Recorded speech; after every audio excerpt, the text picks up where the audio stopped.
All right, we should be good. Nathan Buttnet, episode 57. I got my buddy Uncle Derr here. He's also a YouTuber that collabs with me and CJ Hoop Talks. So go ahead and introduce yourself, man. My name is Darius, but I go by Uncle Dare. Um, my YouTube channel is Uncle Dare Sports. I started off being an NBA content, then another YouTube buddy of mine convinced me to start talking about high school basketball prospects, and that's pretty much when my channel started getting like traction. So I started with that. Then now I'm pretty much all over the place. High school basketball prospects, college basketball, college football now, and NBA. Nice. Okay. So let's go ahead and get into it, man. The first thing I want to start out with is Doc Rivers going to the Bucks. How do you feel about that? I got a lot of stats and stuff written down, but I want to get your thoughts just going into it before I lay all my stuff out there. Not really a fan of the move. I'm not a fan of the firing either. I honestly, I've seen it come. I'm not shocked at the firing. I'm just not a fan of it because the record is there. It was just their defense, but we have to like keep it a buck. The Bucks are just old, Keep it a bug, no pun intended. right? Like the the Bucks are just old. This is pretty much this is what you're gonna get when you trade away your best perimeter defender and all defensive NBA guard in Drew Holiday Hmm. versus um versus Dame that can't stop a park car. Yeah. That's pretty much what you get. And like they still had what they were I think 30-11 at the time of his firing, which was second in the East. Since then, Doc Rivers, I think since Doc Rivers took over, I think they went 1-5, Hmm. and they're instead of being one of the top scoring offenses, if they were the top scoring offense, now their offense can't score Hmm. And I completely agree, man. That's like one of the very first things I said whenever Drew Holiday got traded. I was like, man, our defense is gonna take a hit now, and I'm a huge defense guy because I'm a Spurs fan. I'm always come from that defense wins championships mentality. So, now. but I called it as soon as he got hired. Doc got hired, and as like a part-time Bucks fan, Bucks are my second team behind the Spurs because obviously the Spurs haven't been doing that great. But I was like, well, we lost as soon as he got hired. And I went and I looked at the stats. So the firing wasn't too shocking. It was just disappointing because I looked into some of the reasons that people said that Adrian Griffin was fired, and they said that there was the games that he was winning were too small of margins because they a lot of the games with the Bucks were too close, even though they were wins, and they said that he was losing control of the locker room, which is like one of the main jobs as a coach. But again, if Adrian Griffin is losing control of the locker room, why would we hire Doc Rivers? Because that's one of my biggest complaints about Doc Rivers is that he doesn't know how to handle team drama, handle the locker room. Because I made a whole video about it a while back, about why Doc Rivers is such a terrible coach. And like people call me a hater, and like if you want to call me a hater of Doc Rivers, go ahead, because I do very much dislike him, and I think he's very overrated as a coach.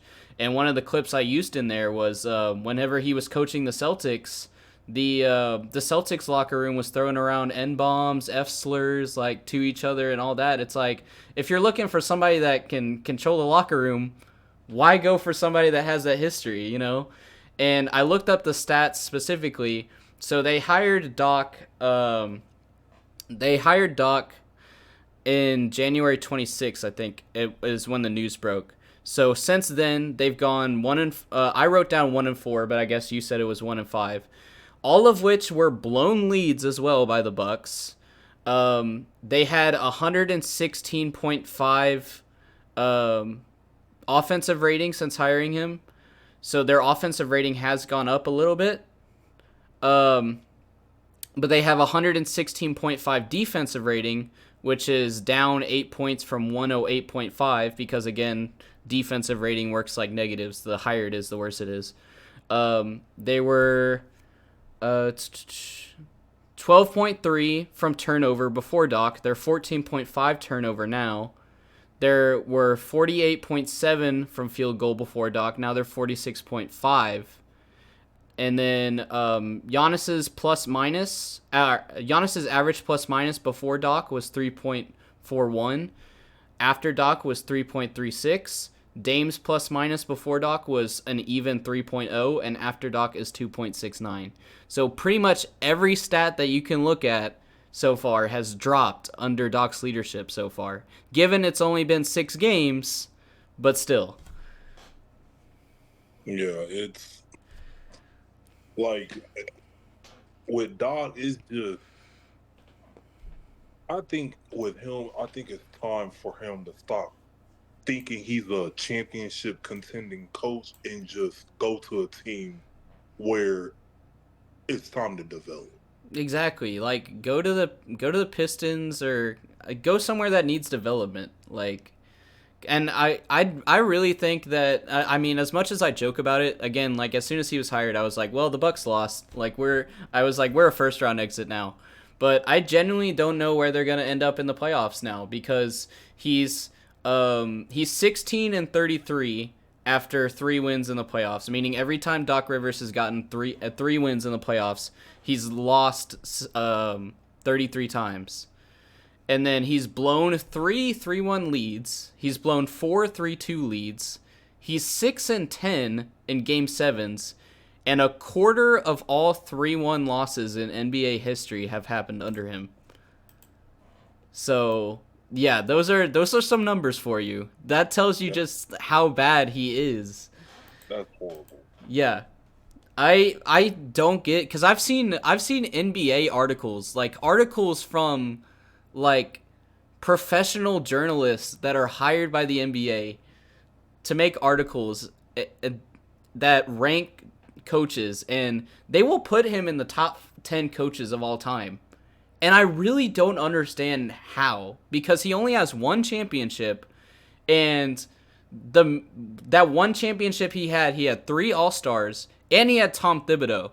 And if you look through the history of that and like all the stuff that was happening behind the scenes, Tom Thibodeau is actually more responsible as the assistant coach for that championship than Doc Rivers was as the head coach. So I really don't get how that championship has like led Doc Rivers to all this like success as coaching. Right.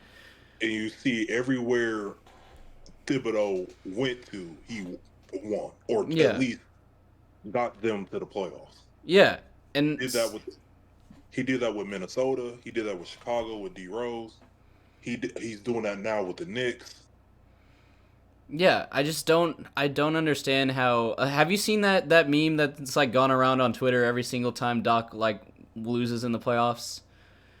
It's like a backpack that's like hanging by one thread on one of the straps. Oh yeah. And it's like Doc holding on to the 2008 championship or something like that. Yeah. It's so bad, but I don't know. I was gonna talk about it with my friends yesterday because I went on their pod, but they said they had already talked about it in a previous episode, so they didn't want to like redo it. But I've gotten a lot of comments from Bucks fans because I posted that on my Instagram. I was like, we lost hiring him, and all the Bucks fans are like, we need to give him a chance, and it's like he's been given so many chances with all these other different franchises, and what has happened? He better. Like, the Bucks better pray they don't match up against Miami in the first round. Yeah, exactly.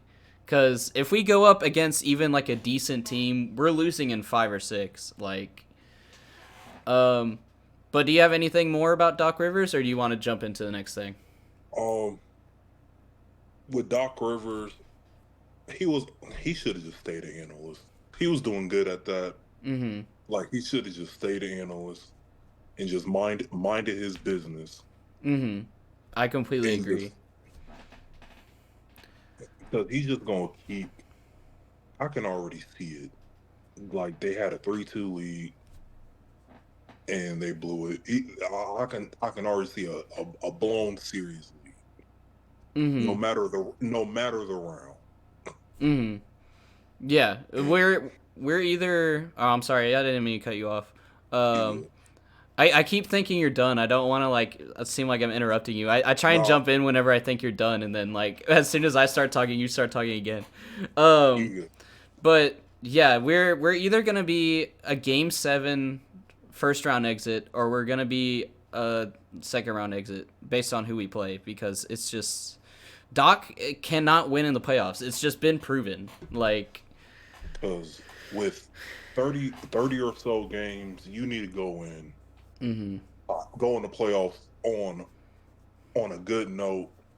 And with this, I don't think they're gonna go in with a good note because you see the Cavs. Um, and the Cavs have been injured. I'm a Cavs fan. Like, I'm from No, Ohio. okay. I'm a Cavs fan. So and they've been winning. And Mobley and Garland, they've been out most of the time, and Mm-hmm. they found their way to get to second in the East. Mm-hmm. Um, and I'm not even sure if I would pick Milwaukee in that series Yeah. because I just feel like um them being old is just gonna catch up. Like you have Dame, I think Dame was 33, 34. Mm-hmm. Lopez, what he's 30 something. Middleton's 30 something. Everybody's 30 something, but Giannis. Mm-hmm. That's the same criticism that they had with the Lakers the year that the Bucks actually won the championship. Is they were like, "Oh, look at all these all stars that the Lakers have," and then Charles Barkley and Shaq were talking about it on TNT, and they were like, "Yeah, but their average age of the team is like 35." Yeah, So it don't make yeah. sense. Um, but speaking of the Cavs, do you think they should have done more at the trade deadline? I didn't really see they didn't have any moving Um, pieces, but I would have been excited if they got an extra piece, because I made so you as a Cavs fan and me as a Spurs fan, maybe you can see it, because I had a point, and I feel like a lot of people didn't see what I was seeing, but maybe you do. I made a video a while back about how the Cavs can secretly build a super team if they really want to, because it's a super team that isn't going to be considered a super team because they don't have any like all stars besides Donovan Mitchell. But Garland, they got three. oh yeah, well Garland, but Garland, Mobley, and but yeah, but I'm saying yeah, like what my the point I made was that nobody's gonna look at the Cavs and be like, oh, that's the 20 what was it, the 2019 Warriors, right? 16. Yeah, Oh yeah, nobody's gonna look at that team and be like, that's what it is. But you look at Jared Allen, you look at Evan Mobley, you look at Darius Garland, you look at Donovan Mitchell. That's a pretty stacked team. And then the way that they're playing too, I was looking at their ball movement and everything, and I said that I think it was it was either the 2021 or the 2022 Cavs. I said the 2022 Cavs are trying to replicate the 2014 Spurs, and nobody is noticing it. And because I was like, Jared Allen and Evan Mobley can be their Tim Duncan, right? Darius Garland can be their Manu. Donovan Mitchell can be their Tony Parker. Like, because like I think with the Cavs, we're the only one that really truly plays that like vintage 4 or 5. yeah, exactly, and that was Um, my point. Like, yeah,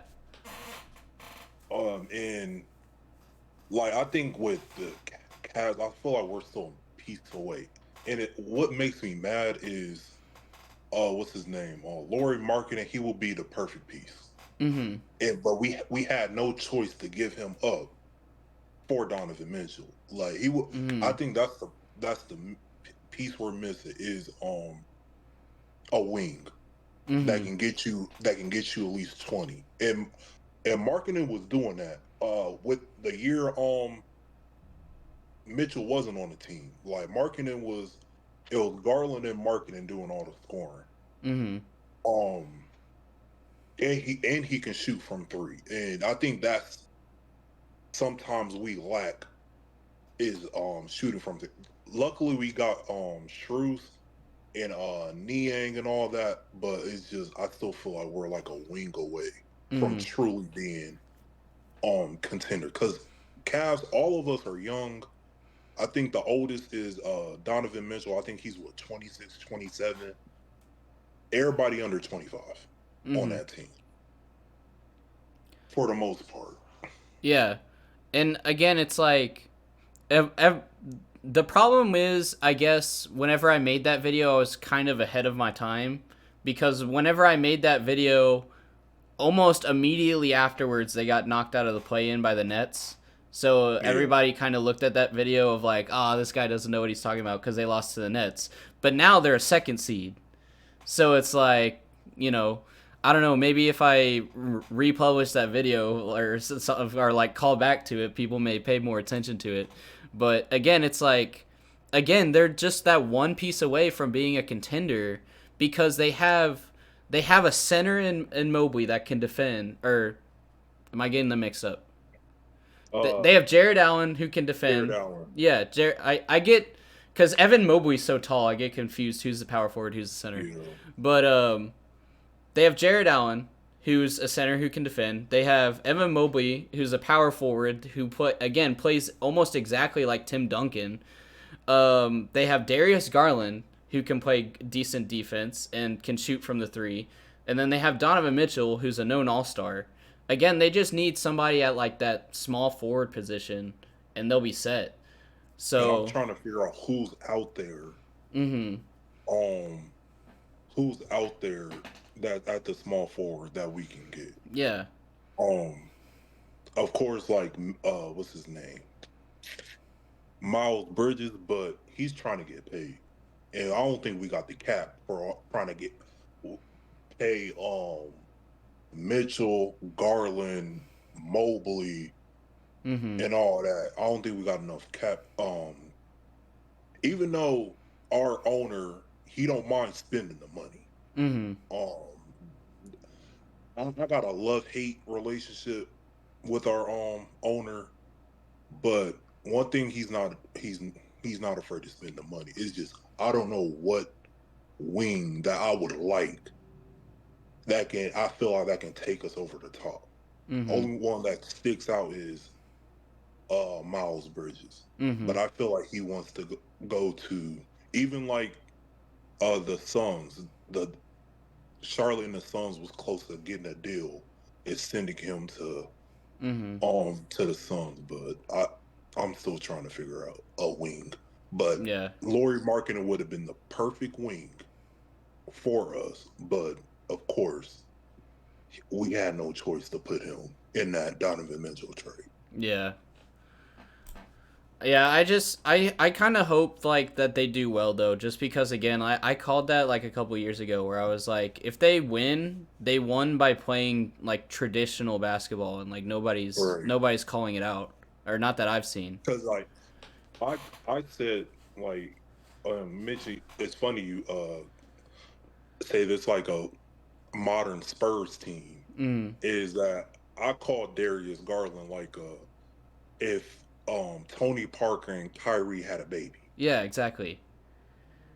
It's Um like it's like again it's if you took like Tony Parker and Tim Duncan and then molded them into playing like this era, and like they weren't obviously as old because Tim Duncan retired when he was 40, but like they are the 2020s era version of the 2014 Spurs. And again, I feel like I'm the only person that's like called it out, but I'm glad that again, as you as a Cavs fan, you've also like recognized that.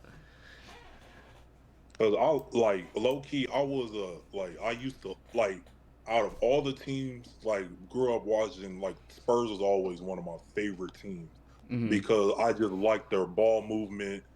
They Mhm. always try find the best shot as possible, and of course you can't hate the Spurs. It's just Exactly. it's impossible to hate the Spurs. Mhm.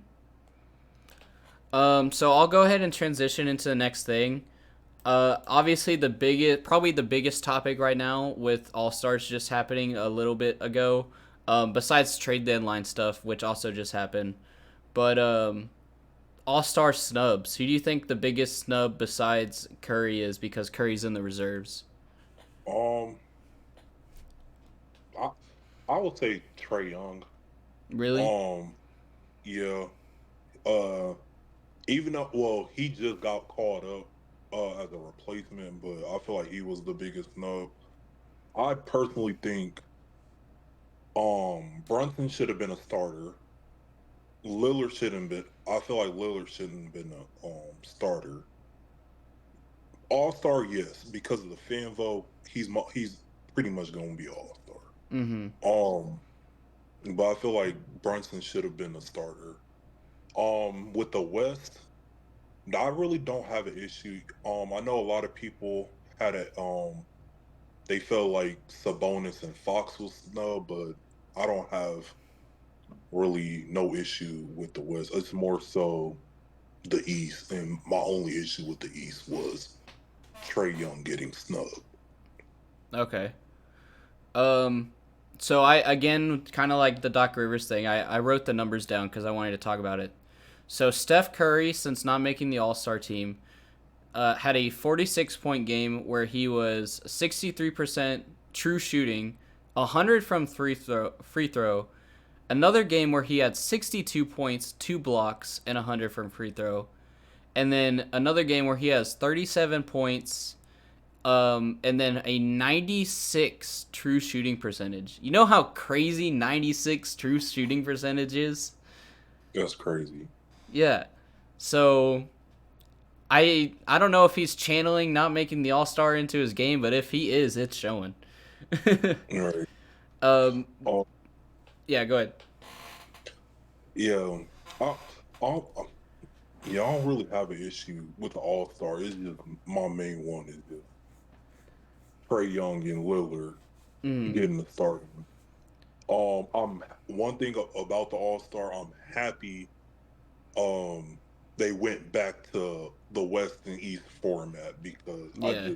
I was not a fan of the Team LeBron versus Team Giannis, Team LeBron versus Team Steph, Team LeBron versus Team KD. I wasn't a fan of that. Yeah. I don't care if like I feel it was just a cop out of the West is too stacked. I don't care. It's a exhibition game, and it's not like y'all play defense anyway. So Yeah. why does it matter if which conference is stacked with what? In the '90s, the East was more stacked than the West. They wasn't complaining. Even in the 2000s, the West was stacked than the East. Mhm. Um, I just feel like it was just a pop out to start that, and I'm Um, just glad it's back to West and East format. I'm glad they're not doing that. Yeah, Um, exactly. what's it called? Picking teams right before. That was probably the worst thing they did. Was picking teams right before the All Star game. Yeah. But yeah, I completely agree. I there's a lot of people that weren't a fan of the whole like team whatever versus team whatever. And Adam Silver actually talked about it, and like that's why they brought back the East versus West, because Adam Silver is also actually really good at paying attention to what fans say and what fans say they want, and adjusting to that, because there was a lot of people saying that they not related to All-Star stuff, but they wanted the finals logo on their court whenever they're in the finals. And Adam Silver said he's talking to teams about if they have the money and how they can re-implement that and have the finals logo on their court again with some customization, making it personalized to each team and everything. So I think that's really good.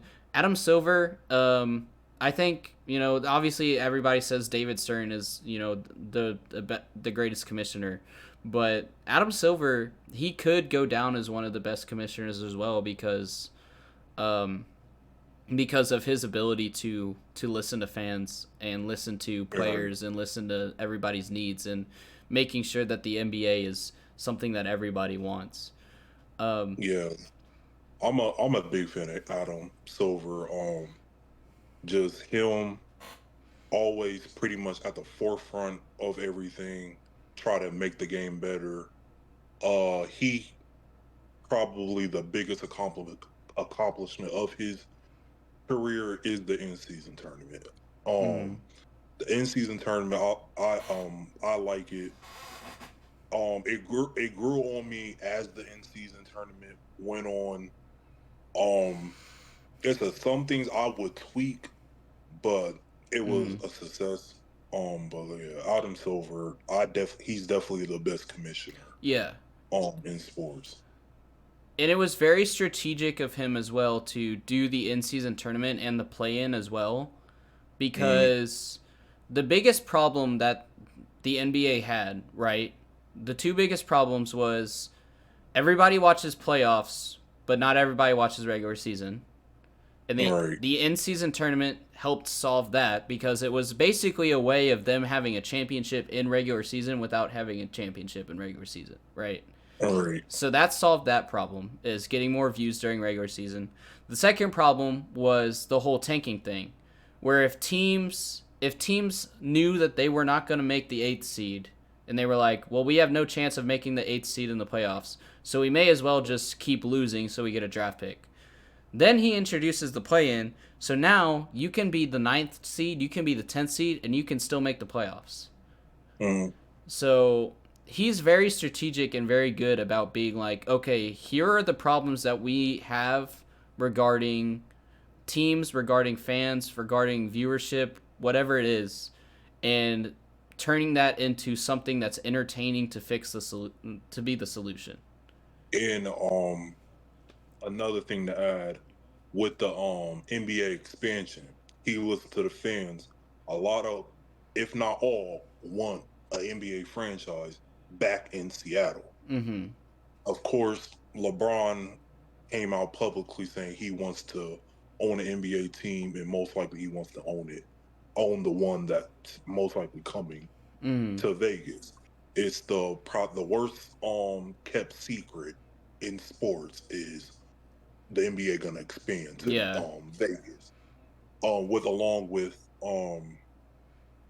Seattle, and I think Adam lists to the fans that we need to figure out a way to get Seattle back in the NBA, because even seeing that with the WNBA, like that franchise, probably a most decorated WNBA franchise, and their fans actually support Mm-hmm.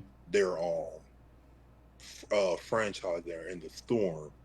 So it's a great pro sports city, and Yeah. Seattle definitely deserve a team back there. Do you see KD going to Seattle if they come back? No, Really? KD loves Seattle, man. He was so disappointed when they moved to OKC. no, because do he wants to deal with uh an expansion, not an expansion team in Mm-hmm. his later years? Because of what, KD 34 Yeah. or something like that. I don't think he wants to deal Yeah. with that in his later years.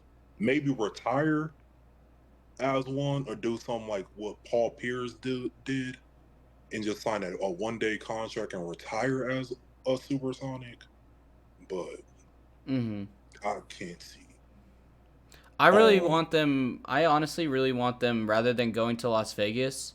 I kind of want them to go to do Seattle and Vancouver, because that's where the mm, Grizzlies started out. Was the Vancouver Grizzlies? I want another Canadian team. yeah, Cause have like a West Coast Canadian team. yeah, cause everybody, there was that whole meme a while back. I forget what his name was, but he was like an Olympic athlete, and he was like world champions of what? Cause it's like all American teams pretty much. Yeah. So I don't know. Oh, you talking about the track? Yeah. Yeah, he was like, what do you mean world champions? They're all American teams. But I kind of do want some more Canadian teams, some more North Yeah. American teams. I feel like I, I like it, but I feel like at a business standpoint, I feel like Las Vegas, Yeah, because they just built the especially Sphere there too. that, and of course, with it's just a hot market with the Raiders just moved there. Mm-hmm. The A's about to move there soon. They got NHL there. They got WNBA there. Mm-hmm. It's just it would Yeah. just make it right. And I'm trying to figure out what other city that would have a good NBA team. Can't think of anything else. Well, in the U.S., but I feel like all the cities is pretty much cover unless you like St. Louis. Mm-hmm. Um, that's the only, or St. Louis or Kansas City, whatever. Um, but yeah, but overall, but back with Adam Silver, best commissioner in sports, he actually listens to the fans, and um, I think he just got an extension too, so Yeah. he's gonna be a commissioner for a while. Yeah. He's really cool with like, and he like keeps up with like the times too, because like obviously like not just like in sports but just in the world in general, a lot of executives obviously don't like keep up with like what's trending and stuff like that. But Mm, Adam Silver, like the again he the whole thing about how I said I heard him say, you know, I listened to the fans and we're bringing back East West. That whole clip that I saw was on JJ Redick's podcast. Like that wasn't an NBA interview. He like went on a podcast on JJ Redick's podcast, and he's gone on players' podcast. Like he's really cool with players that are in the league now, players that have retired.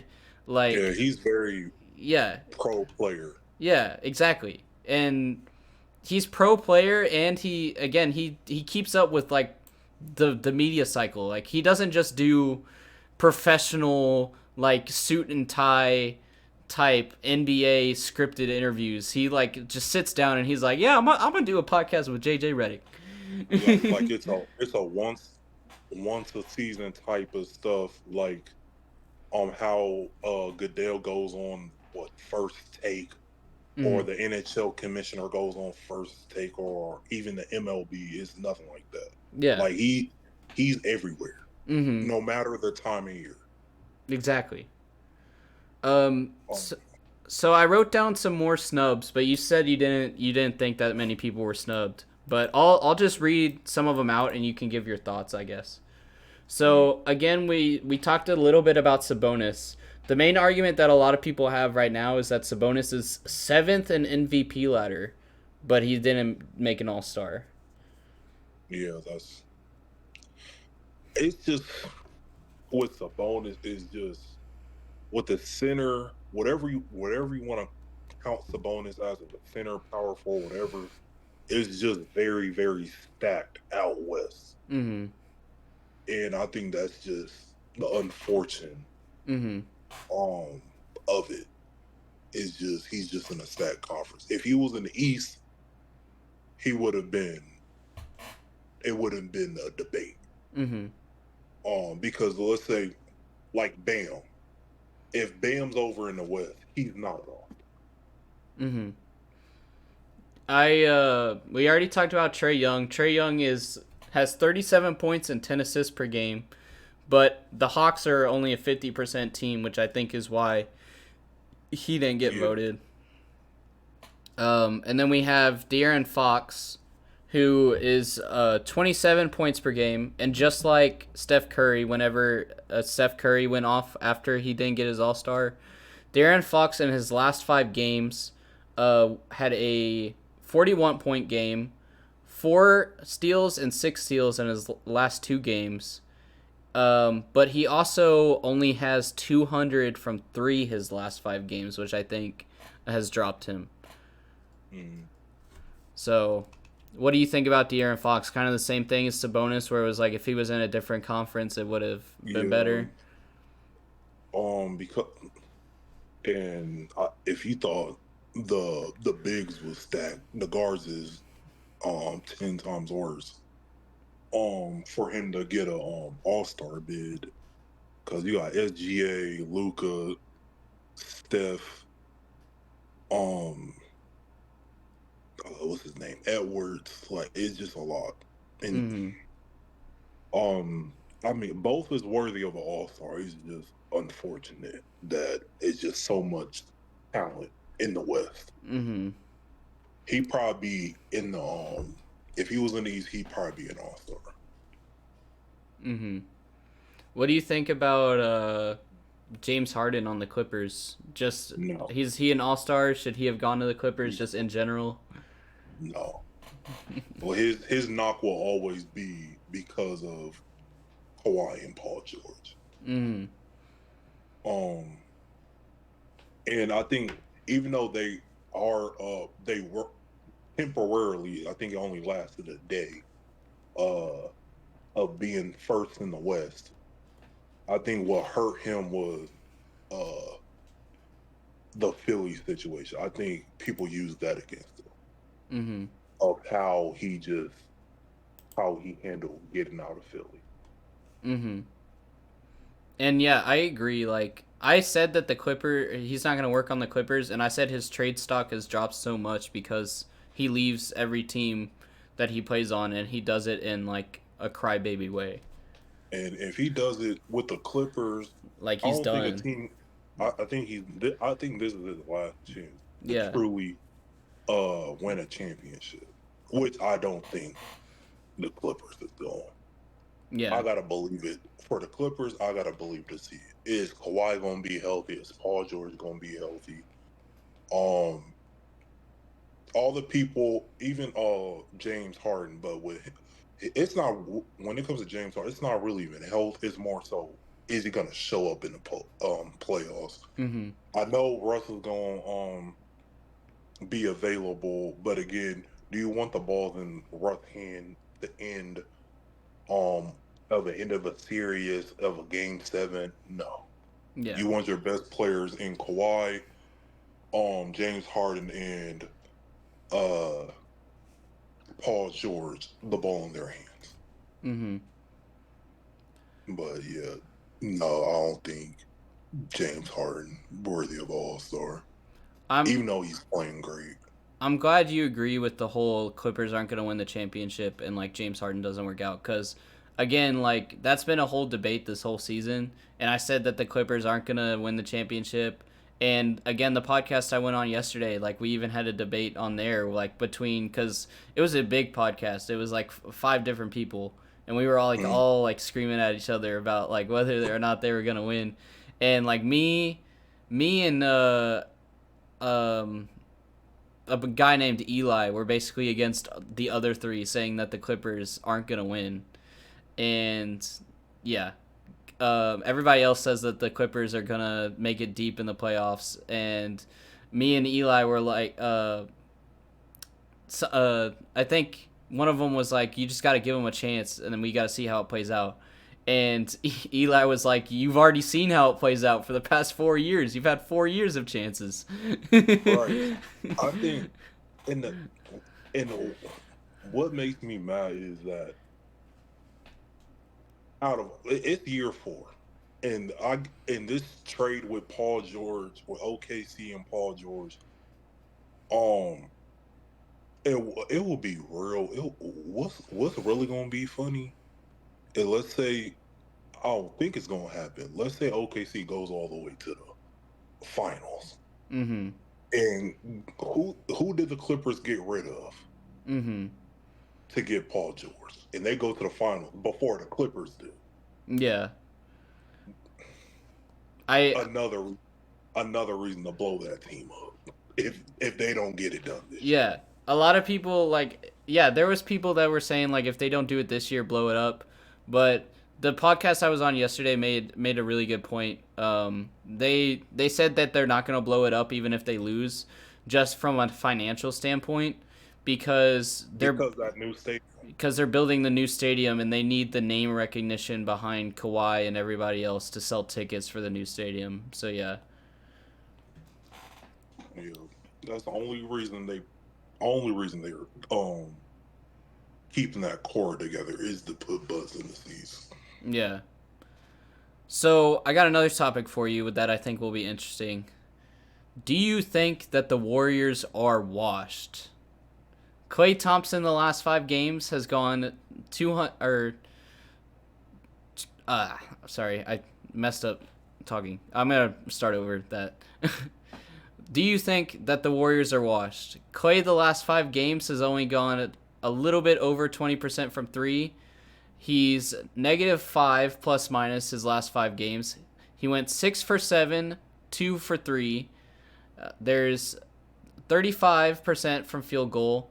4 for 19, 5 for 14, 9 for 24, and 6 for 15. Do I think the Warriors is washed? No. Do I think Clay is washed? Hell yeah. I think like clearly Steph, he's not showing any signs of slowing down unless some type of Jurassic injury happen, which we hope, knock on wood, that don't happen to him. Uh, with Clay, it's just he just gotta swallow that big pill that he's just not that player that he used to be. Mm-hmm. He got his 4 rings. He will be a first ballot Hall of Famer. He got all of that. I think it's just time. That's I feel like the Warriors should have did something. Um, Even more so than the Lakers. I feel like the Warriors should have did something. Um, During the trade deadline, because I feel like this is who they need to keep. Keep Steph. I'm 50-50 on Draymond, but I would still keep Draymond for the heartbeat and energy of that team. Keep Kuminga. Keep I like what I'm seeing from Trace Jackson Davis. Keep him. The I forgot his the white Moses point Moody. guard. I'm 50-50 on him. Um and the what's his name? The point guard is it with a P, Pazinski or something like that. I'll probably keep them. Mm-hmm. That's probably in what's his name? The center. Can't think of his name, I can look up the but roster real quick because I can't remember either. I really can't remember his name. But that core group, I would trade away Clay. But the thing is, you can't trade him away because his value is not good. Mm-hmm. I would get rid of Wiggins. Yeah, I don't think the Warriors is lost. Clay is. I just think Clay is lost. So my next question was gonna be: do you think that Draymond is underrated or overrated? I mean, do you think Draymond is overrated because he's? You said you were 50-50 on him, and Draymond has always been one of the big three on the Warriors, but he never really put up power forward type numbers. And what I mean by that is rebounds, blocks, those type of big player numbers. I Kaminga think is actually having better stats at the power forward position than Draymond is, but Draymond is considered like the starting power forward for the team and like part of the big three with Curry, Clay, and Draymond. I think it's more so because he can facilitate. I think that's what's keeping him. He can facilitate, play make, get um Steph open with them illegal ass screens. Um I think that's aspect of why I'm 50-50 on him. And that the veteran presence. I don't think if you get rid of Draymond, then I think that Warriors dynasty is over. Mm-hmm. Um if you get rid of Draymond, because Steph is not that leader that people are trying to make him out to be. He's just not. He's not a LeBron when it comes to leader. Draymond Green takes all of that. That's why I feel like if I will pick the two to keep, I will keep Draymond and boot Clay. Okay. Because I still feel like the Warriors can still can, I wouldn't really say contend. They can be formidable Mm-hmm. in the West. They just gotta make some tough decisions. If they want to keep either just blow this team up, because and another reason I just feel like Steph is going to retire as a Warrior, Mm-hmm. Yeah. and I think with the Warriors they're trying to keep um this ship rolling before it's time for Steph to walk away. Mm-hmm. And I think they're just better off just keeping 5, 6 players and try to build around Steph as much as possible. Get a 3-point specialist, a 3-and-D guy for Clay. Mm-hmm. It's just Clay. I think just Clay is even though it's really Draymond's fault why the Warriors is like this, but I feel like Dre's value on this team is more significant than Clay. Mm-hmm. Let's see what else I got. Okay, so I'm gonna ask you a question, and I just want you to say yes or no. And if you say no, I'm gonna ask why. Oh, Do you believe that Wilt Chamberlain's 100-point game happened? unpopular opinion, yes. Yeah, I agree that it happened, and I don't get why people say that it's fake. People gotta realize that just like today's age, that you can watch every NBA game. Mm, Back in that day, it was only one NBA game that was televised, and that was mostly the Celtics mm-hmm. during that day and age. Unless it was the NBA championship, you was not seeing no other NBA team. The Celtics was always gonna get that prime stuff. I don't know who was the leader of the primetime NBA slots Mm-hmm. in the 60s. It's kind of like the Celtics in the 60s was kind of like how Notre Dame football is when it comes to NBC. Mm-hmm. You always gonna see Notre Dame football on NBC during college football, just like in the 60s. A national primetime game was going to be involved with the Celtics. And I think that's why people is just hard believe, oh, how come they didn't get this historic feat on videotape? They got all these historical sports feats, but we can't find that one. I just think it's just because we don't with NBA, it's so many games. Even though it wasn't that many teams back then, it was so many games. It was only one primetime slot back then. Yeah. So I completely agree because even now it's such a effort to make sure that every game has a camera crew and every game is televised. Because one of my friends is actually the cameraman for the Orlando Magic, and I did an interview with him for one of my podcast episodes as well. And we talked about how that process of recording happens. And even today, it's so hectic because he said that they whenever they do that, they have to rent out a recording truck, right? But Yeah, I know you're talking about. I'm in the industry. oh, okay, yeah. Yeah. So they have to rent out the recording truck. I'm just gonna for the viewers. I'm just gonna summarize what my friend said. So they have to rent out the truck, right? But the problem is that the team doesn't own the truck. It's just a random truck that they get. So and it's not even just for NBA. There could be an NFL game going on. There could be a hockey game going on. There could be a baseball game going on, and teams have to try and basically wrangle and see what truck they can get, and they have to compete with all the other teams that need trucks, all the other sports that need trucks. So even now, sometimes it can be hard to make sure that you have a truck for your recording crew, let alone the 1970s, because the NBA didn't even have a deal with CBS until 1983, because I made a video about that as well. And even when they had a deal with CBS, they would put on the games like halfway into the third quarter because they still prioritize their TV shows over basketball. And I made a a huge deal about that, about how they would not show the games. They would not show the games live. They would show it like hours later. Like they would play a game that happened at 7 o'clock at It's like 11:30 pre-recorded. p.m. Yeah, and even the NBA Finals that I think I can't remember that year, but it had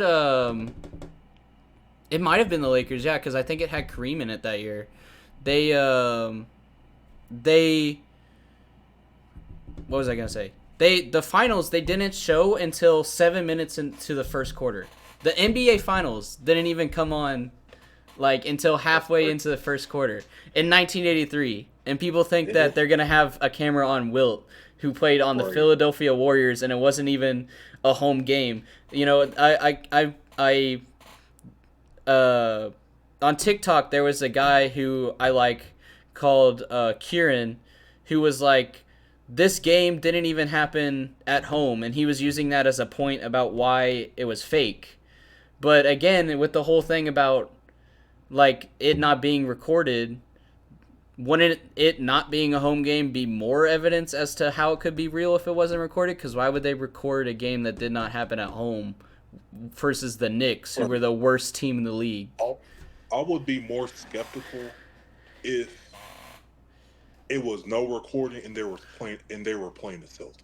Yeah. That's why I would be more skeptical that it wasn't real. And then the real the box score sheet is out there Yeah, exactly. of that game, because it's not, everything was paper. It's not like, and I'm sure it's in the NBA archives Mm-hmm. at the NBA office or whatever. But it's funny you mentioned about the truck crew, because that was like pretty much what I went to school for, is media communications. I pretty much worked for this production company, and I mainly worked I'm from Columbus, and I mainly worked Ohio State sporting events, then like Columbus Crew and the Blue Jackets, Okay. the NHL team here. Mm-hmm. And with the truck, when it comes to that truck, um, well, it depends on the schedule. Like, let's say, um, the Blue Jackets have a home stand, Mm-hmm. and we have that truck. Like, let's say that is they have 4 games, home games. That truck will most likely stay. Mm-hmm. 4 games in like 5 days, that truck will most likely stay. Sometimes they will have 4 games and 5 games, but that one truck, let's say it's a Cavs game tomorrow, that one truck might get prioritized, especially if it's a national TV. That might um get taken to Cleveland or even Cincinnati, where it's the Bengals in the Reds, or Mm-hmm. the Cincinnati college teams down there. Like, Yeah. it's a lot. Mm-hmm. And when I seen like my what's her name? My I forgot her title, but her crew and manager, that's what it is. But what they do when it comes to doing all these type of crews, if I will show you like the crew list, and it's like at least 10 pages Yeah, of the exactly. crew. And and for in that field, it's still understaffed, hella understaffed, Mm-hmm. because there's so many sporting events going on all day, every day, and they can only have a certain amount of people covering these games. Mm-hmm. Yeah, I don't get like I yeah, that I don't get how people can say Wilt Chamberlain's game is fake, because again there was no defense, and I just think it's hypocritical on people, because the same people that say that Wilt Chamberlain's game is fake are the same people that whenever like Wilt is brought up in like the top 10 list, they say he played against plumbers. So if he played against plumbers, how could his 100-point game be fake? Like, you got to pick a side there, pick an argument. And also, in that very same top 10, they put Bill Russell, Yeah. that played in the same era of them, the plumbers. Yeah. And He had 118 games over 50 points. He had 26 or 29 over 60 points, 5 over 70 points, and then one 78 point game before his 100-point game. So, He yeah. gotta be good. Yeah. Like, And like, I'll go ahead. I was just gonna say, like, I don't want to make it this like a political thing, but I had somebody comment on my video as well and say it was the 1960s. You really think that there wasn't a single, if they faked it and it was a news story, that one white person would have came out and been like, I was at that game, it didn't happen. Exactly. But what were you gonna say? I was gonna say, like if it didn't happen, like I would be more skeptical. Let's say he averaged like 20. Mm-hmm. He only had a few games. He scored like 30, even 40. Yeah. Then all of a sudden he scores 100 in a game. That's when I would be more skeptical. Mm-hmm. But the fact he got so many games, Yeah. scoring over 50, and especially he being 7 foot tall, and probably the NBA centers back then was probably 6'2". They were six. Yeah, they're 6'5". I've done the research before, so. Oh, okay. Yeah, which is Yeah. like it's not far fetched. Yeah. It's like people are acting as if it's like faking Trey Young getting 100 points. It's like, no, this would be like Kobe or Michael Jordan or LeBron or somebody getting 100 points. Like somebody that has history with these historic numbers already, you know. But I don't know. So I got the last two things here that I think will be really interesting and really good for clips. And then if we have time, we'll get into the trade deadline. The reason I didn't get into the trade deadline with you today is because, again, I kind of already did it yesterday, and I didn't want to, like, redo it. But Yeah. who is your Mount Rushmore for each position? All time. Yeah. So, Okay. like, point guard, like, each position. So, who's your Mount Rushmore for point guards? So I gotta list like 4 top point guards for each position, like 4 top players for each position. Yeah. Okay. Point guard Magic. Are we counting Steph as a point guard?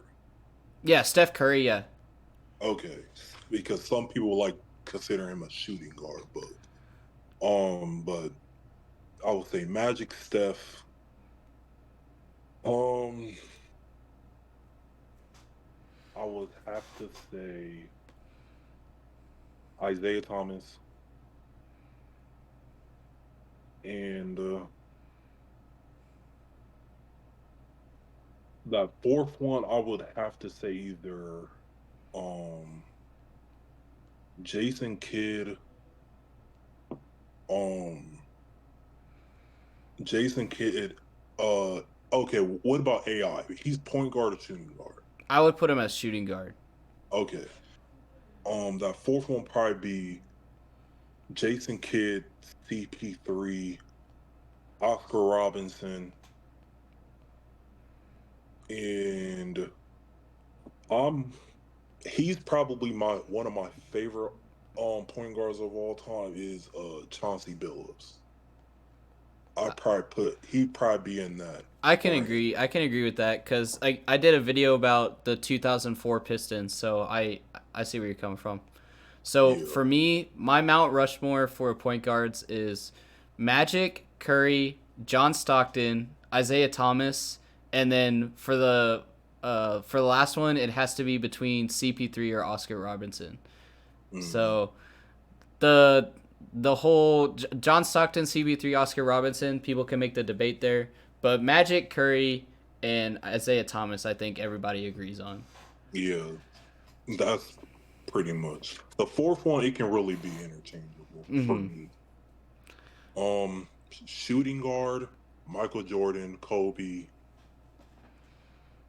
Oh God, I feel like the shooting. Shooting guard's probably the hardest one, yeah. So I'll say mine first. So my Mount Okay. Rushmore for shooting guard is MJ, Kobe, Allen Iverson, and Reggie Miller. And then some people argue Harden, D Wade, and Vince Carter. Mm, I will pers- I will probably agree with AI. I was gonna put AI in it. Um, fourth one,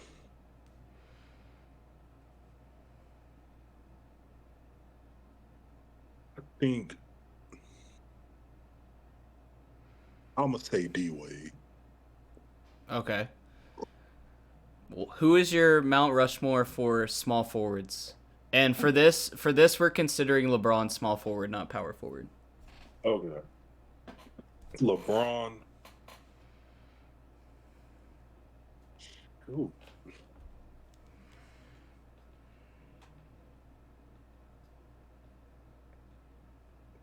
I feel like the only LeBron can't think of any. God name. Um, is LeBron? You want me to go Oh again, yeah, or? yeah, go again. All right. So for my Mount Rushmore for small forward, the biggest argument is obviously LeBron, and then Larry Bird, KD, Julius Irvin, and then the last three that people debate: Elgin Baylor, Scottie Pippen, and Kawhi. Go again. LeBron, Katie. What else you say? Larry Bird, Julius Irvin, Elgin Baylor, Scottie Pippen, and Kawhi. LeBron, Katie, Larry Bird.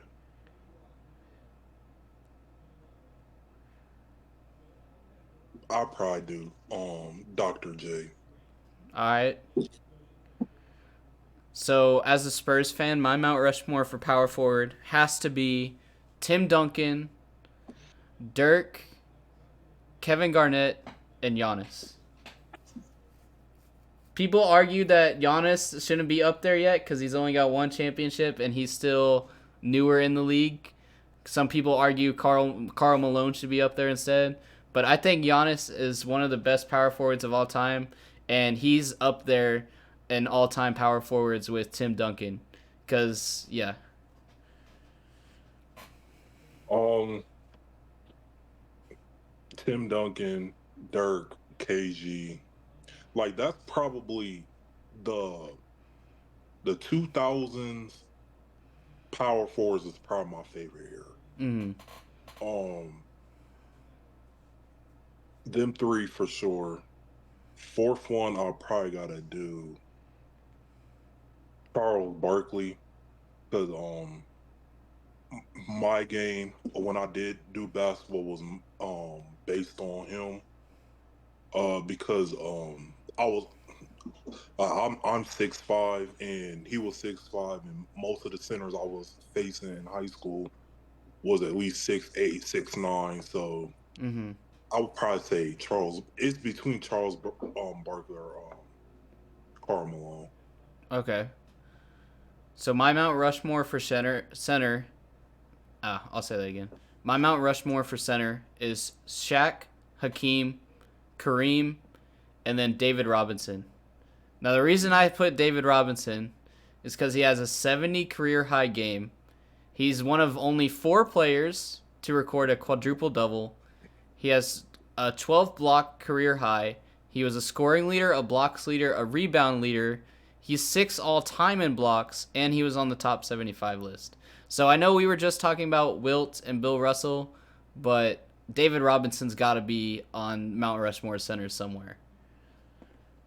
Um, for me, Shaq, Kareem, Hakeem. Fourth one will probably be out of respect. Gotta put Bill Russell. Out of respect.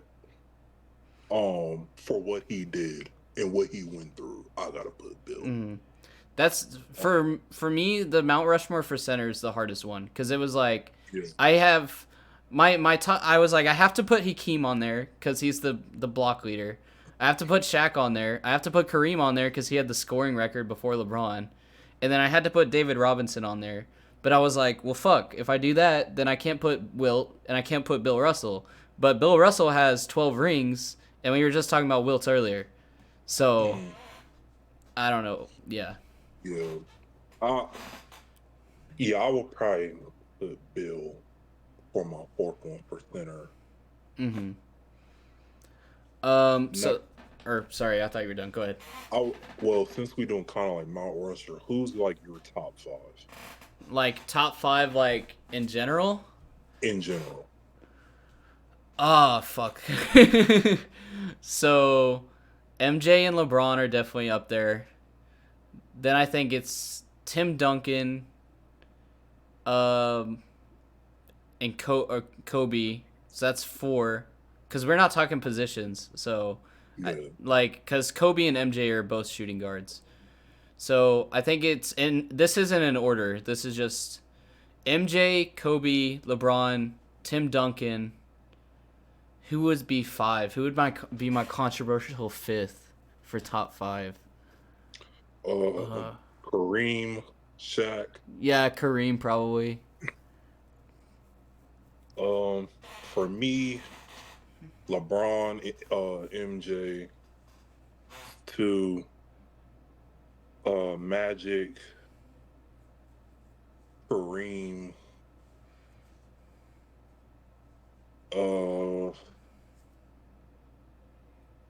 Loki I'm gonna say Tim Duncan. Yeah. There's a big debate about who's better, Tim Duncan or Kobe, but I don't know. For me to be in the top five, you have to be you gotta be number one in your position. Mm-hmm. To have debate. You gotta be like the best in your position group to be in that top five. Mm-hmm. You got Magic. I think a lot of people are saying Steph, but I still think Magic Thank you. Because I think best. that too, yeah. I think I think what's gonna diminish Steph is people think he's a shooting guard Mm-hmm. because he shoots so much. That's why if I if I will say a traditional point guard that facilitates, Yeah. And I will say yeah. Go ahead. I was just gonna say that's always been my argument too. Is that Magic is better than Curry because Magic is an actual point guard. Magic passes, facilitates, and play makes, but Curry's the better shooter because he shoots. Because if Curry was bigger, taller, and bigger, he'd be a shooting guard. Yeah. He wouldn't be a point guard. Um. Then yeah, I feel like yeah, if you got to be in my top five, you got to be at least number one, all time in your position. MJ number one shooting guard, Magic number one point guard, LeBron number one small forward, Tim Duncan best small forward of all time, then Kareem, best center of all time. Mm-hmm. I can agree with that. That's a good top five. We'll have people vote who's a better top five, me or you. We'll see how that goes. People be coming at my like the Kobe fans be coming Yeah. at my neck for not putting Kobe in the top five. No, I feel And you, bro. I got Kobe. Like with me, I'm not gonna debate you if you have Kobe in your top five. He's just not in my top five. Yeah. He's still like I still got Kobe top seven. Mm-hmm. No, He's in that 5 to 7 range. I feel you, bro, because I get so much hate from LeBron fans because I still say that MJ is better, but yeah, I feel even as a LeBron fan, I feel like LeBron got to win one more. Yeah. I don't think he got to get to 6 because people got to take into account, and I hate the 6-0. Then not no, LeBron went to. Let's say if he get to another finals, that's 11 finals. Mm-hmm. You're not gonna win. You're not gonna go 11-0. Mm-hmm. If he can get the 5 and 6, I even thought like if he can get the 6 and 6 Mm-hmm. finals record, that will put him over That's LeBron. understandable. But as a LeBron fan, I feel like he needs to get at least one more, and I don't Hmm. think he's gonna get one more, and that kills me. Yeah. So the last thing I have on here, which I think will just once again be fun for clips, and then we'll end it. So I'm gonna give you two All-Star teams that are 2 decades apart, and you're gonna Mm. say which one will win. So first we have the 2002 West All-Stars, which is Kobe, Tim Duncan, Kevin Garnett, Chris Webber, and Steve Francis, versus 2022 Team LeBron, which is Steph Curry, LeBron, Giannis, DeMar DeRozan, and Jokic. 2000. What was that? 2002. Yeah. 2002 All right. won't even be close. I agree with you because that's Kobe, Tim Duncan, and Kevin Garnett on one team. Even if they got LeBron, Giannis, and Curry, it's done. It just that DeMar just brings down the value of that team. Mm-hmm. No, I agree. So once again, we got 2003 West. So similar lineup. So you got Kevin Garnett, Tim Duncan, Kobe Bryant, Steve Francis, Yao Ming, and Shaq in the reserves versus the 2023 starters were Kyrie Irving, Joel Embiid, Jokic, Doncic, and LeBron. This one's a little tougher, but I'll still go. What you said? 03, Yeah. 04. What? I'll still go with them though. Okay, and then you have the other 2023 team. I don't even think it's worth naming them because they're worse than the other 2023 team. But it's Jason Tatum, Donovan Mitchell, Larry Markkinen, or Lowry Markkinen. A lot of people hated on me when I mispronounced his name last time because it's hard for me to mispronounce his name. John Morant and Giannis. Yeah. And what was the next one? No, that's just against the 2023 team again. Oh, Or I mean yeah. the 2003. Yeah, 2003. All right. And then the 2004, there's 2004 was Kobe Bryant, Kevin Garnett. It was pretty much the same thing. It was Kobe Bryant, Kevin Garnett, Tim Duncan, Steve Francis, and Yao Ming versus 2024 this year is LeBron James, Kevin Garnett, Jokic, Luka, and SGA. You meant Durant. You said Garnett. Or yeah, for 2024. So LeBron James, Kevin Durant, Jokic, Luka, and SGA. Now this one,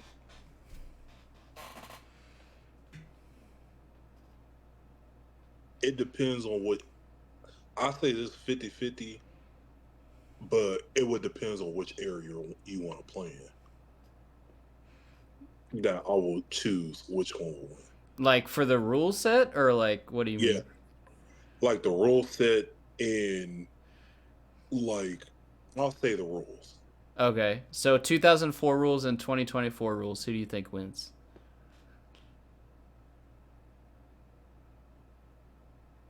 In 2004 rules,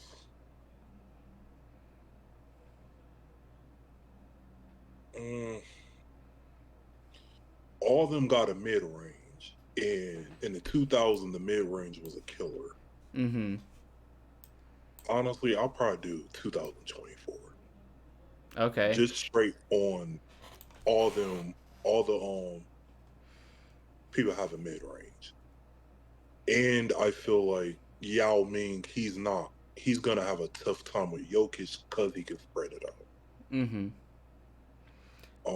2024 rules, 2024. Okay. Yeah, I think that a lot of the earlier teams just had so much good defense and so much like playmaking ability versus just 3 points and 3 points or dunking that the early 2000s teams just absolutely dominate. All right. Well, that's about all I got, man. We're already past an hour, which is about usually how long I go. So, anything else you want to talk about? You want to shout out your channel once again, all that good stuff? always doing college, but we don't got to do that. But for newcomers, hopefully newcomers to my channel, Uncle Derr Entertainment, mainly a basketball content channel. But I talk about just about any sport. Mainly football and basketball, but mainly a basketball content channel. And please subscribe to your boy. Follow me on Instagram, Instagram and TikTok at Uncle Derr ENT underscore. And yeah. Alrighty. Well, we'll go ahead and call that an episode. So Nathan Burnett, episode 57. This is not okay. This needs to stop now.